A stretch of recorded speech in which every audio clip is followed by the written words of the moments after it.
nama saya Marielvina Pasu dengan NIM 2021-06015.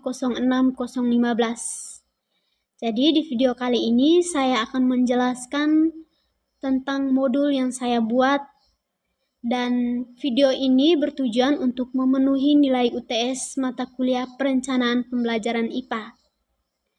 Jadi saya akan menjelaskan modul yang saya buat, adapun materinya itu tentang zat dan perubahannya, submateri tentang zat, tentang kerapatan zat. Kenapa saya membuat modul ini? Modul ini saya buat dengan tujuan untuk memudahkan guru dalam memberikan pelajaran di kelas. Nah, modul ini untuk kelas 7 semester ganjil. Langkah-langkah dalam membuat modul ini, yang pertama itu saya menentukan tujuan pembelajarannya. Tujuan pembelajaran itu harus sesuai dengan prinsip-prinsip yang ada pada kurikulum Merdeka, seperti penguasaan kompetensi, pengembangan kreativitas, serta pemberdayaan siswa. Nah, setelah menentukan tujuan pembelajarannya, saya menentukan konten pembelajarannya. Materi yang saya buat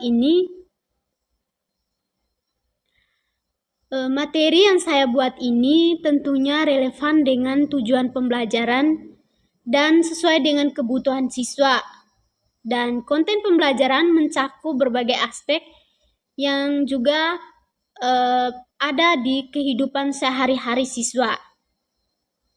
Setelah itu, adapun struktur modul ajar yang saya buat itu yang pertama informasi umum, yang kedua itu komponen inti, ketiga LKPD, keempat itu instrumen penilaian, dan terakhir adalah bahan ajar. Baik, saya akan menjelaskan mulai dari informasi umum. Dalam informasi umum ini ada identitas penyusun modul, kompetensi awal, profil pelajar Pancasila, sarana dan prasarana yang digunakan dalam pembelajaran, terus target ini peserta didik kelas 7 fase D, yang terakhir strategi pembelajaran. Yang kedua itu struktur yang kedua adalah komponen inti. Komponen inti ini ada capaian pembelajaran, tujuan pembelajaran, pertanyaan pemantik, dan berikutnya saya sertakan dengan materi pembelajaran.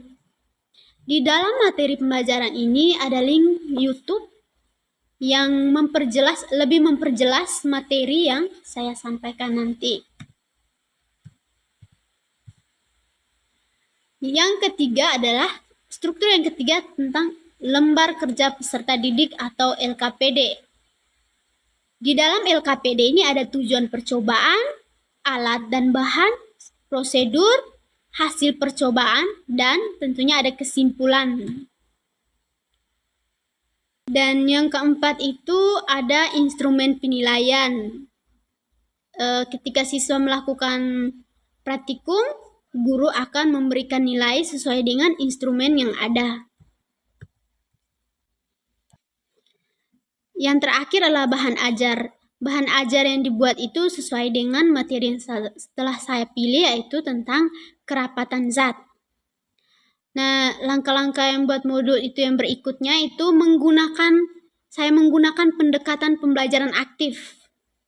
Saya menyediakan berbagai kegiatan untuk siswa melakukan percobaan agar siswa berdiskusi dan memecahkan masalah. Langkah yang berikut itu menggunakan sumber daya variatif.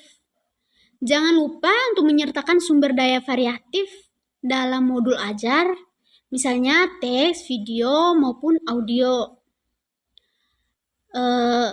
Nah, bahan tayang yang saya buat ini berbasis Canva dan juga video dari YouTube.